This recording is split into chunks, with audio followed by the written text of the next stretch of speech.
అధ్యాయం చదువుకుందామండి.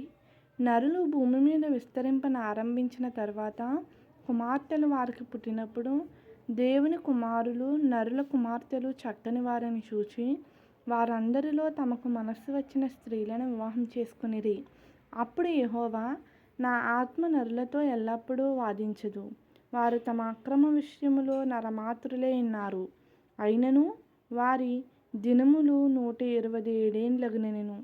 ఆ దినములలో నెఫీలులను వారు భూమి మీద నుండిరి, తరువాతను ఉండిరి. దేవుని కుమారులు నరుల కుమార్తెలతో పోయినప్పుడు వారికి పిల్లలను కనిరి. పూర్వకాలమందు పేరు పొందిన శూరులు వీరే. నరుల చెడుతనము భూమి మీద గొప్పదనియు వారి హృదయము యొక్క తలంపులలోని ఊహ అంతయు ఎల్లప్పుడూ కేవలము చెడ్డదనియు యెహోవా చూచి తాను భూమి మీద నరులను చేసినందుకు యెహోవా సంతాపము నొంది తన హృదయములో నొచ్చుకొనెను.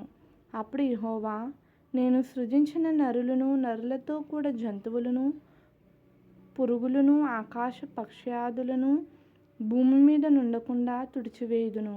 ఏలయనగా నేను వారిని సృష్టించినందుకు సంతాపము నొంది ఉన్నానెను. అయితే నోవాహు యెహోవా దృష్టి యందు కృప పొందిన వాడాయెను. నోవాహు వంశావళి ఇదే. నోవాహు నీతిపరుడును తన తరములో నిందారహితుడనై యుండెను. నోవాహు దేవునితో కూడా నడిచినవాడు. షేము, హాము, యాపేతను ముగ్గురు కుమారులను నోవాహు కనెను. భూలోకము దేవుని సన్నిధిని చెడిపోయి యుండెను.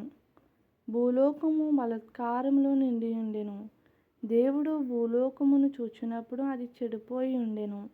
భూమి మీద సమస్త శరీరులు తమ మార్గమును చెరిపివేసుకుని ఉండిరి. దేవుడు నోవాహుతో, సమస్త శరీరుల మూలముగా భూమి బలాత్కారముతో నిండియున్నది గనుక నా సన్నిధిని వారి అంతము వచ్చియున్నది. ఇదిగో, వారిని భూమితో కూడా నాశనము చేయుదును. చితిసారకపు మ్రానుతో నీ కొరకు ఓడను చేసుకొనుము. అరలు పెట్టి ఆ ఓడను చేసి లోపటను వెలుపటను దానికి కీలు పూయవలెను. నీవు దాని చేయవలసిన విధమిది. ఆ ఓడ 300 మూరలు పొడుగును, 50 మూరల వెడల్పును, 30 మూరల ఎత్తును గలదై ఉండవలెను.